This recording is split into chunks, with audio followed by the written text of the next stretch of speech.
Atlantis Rising Research Group, audiobooks. From the Atlantis Rising Research Group news blog. Can new radar pictures show us where it is? Could the long-lost tomb of Nefertiti be found soon? Anomalous new radar evidence reported in February by the journal Nature has reignited a firestorm of debate, and revived a startling hypothesis that most Egyptologists had dismissed as dead. According to reporter Joe Marchant, writing for Nature.com, a new ground-penetrating radar, GPR, survey indicates the existence, in the Valley of the Kings near Luxor, of a previously unknown space beyond Tutankhamen's burial chamber, a then unpublished report, viewed by Nature, and presented to the Supreme Council of Antiquities, SCA, by former Egyptian Minister of Antiquities Mamdouh Eldamaty, has identified an unknown corridor-like space a few meters from the celebrated Tut burial chamber. In 2017, the possibility of an unknown chamber adjacent to King Tut's tomb caused a great deal of excitement. British Egyptologist Nicholas Reeves had argued that lines and cracks in the chamber's painted walls were evidence of a hidden doorway just to the north of the main chamber, and, he speculated, that is where the mummy of Nefertiti, who some believe acted as co-regent during the reign of Tutankhamun, the son of her husband Akhenaten, might be found.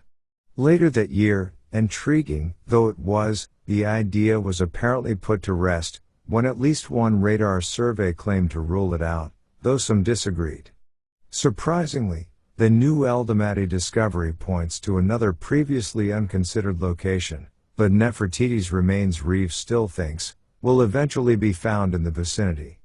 Moreover, her chamber, he has said, may be even richer than that of Tut, which has been, until now, the most opulent ever discovered. 33 centuries ago, Nefertiti was doubtless the world's most powerful woman, and, possibly, its most beautiful, yet she also remains one of the most enigmatic who have ever lived. Though she ruled jointly with her husband Akhenaten, and left the world its lasting legacy of monotheism, she disappeared suddenly from history and no one has been able to determine exactly what happened to her, or her body. Discovered in 1922 by English explorer Howard Carter, the tomb of King Tut yielded artifacts, which, says Reeves, had been hastily assembled, in a way inconsistent with a properly prepared royal tomb. The reason, he says, is that chamber was only an antechamber to the previously existing tomb of his stepmother, and co-regent, Nefertiti, who used the name Smenkhare, and was the real power.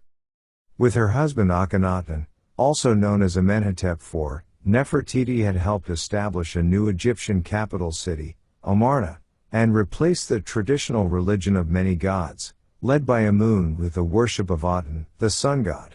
After the death of Akhenaten, his followers were scattered and his city destroyed, but, many believe, the traditions and teachings of Akhenaten and Nefertiti were secretly passed down to loyal devotees, who ultimately became known as Israelites. The traditions which led to Judaism, Christianity, and Islam, it is asserted, were the real legacy of Egypt's heretic rulers. Some, including Sigmund Freud, have claimed that Moses, who, as the Bible tells us, was raised as an Egyptian, was a follower of Akhenaten. Immanuel Velikovsky held similar views. Author Ralph Ellis, The King Jesus Trilogy, believes that ancient Hebrew history is actually thinly veiled Egyptian history. The Garden of Eden, for example, says Ellis, should be rendered the Garden of Aten, a disguised reference to Amarna, and Adam and Eve were really symbolic representations of Akhenaten and Nefertiti. Another researcher, metallurgist Robert Feather, Black Holes in the Dead Sea Scrolls, has pointed to the Dead Sea Scrolls as establishing a strong connection with Amarna. The Copper Scroll, which provides detailed directions to, and is yet unfound, ancient treasure, he says, was made from the purest copper and came from an Egyptian mine which he has identified.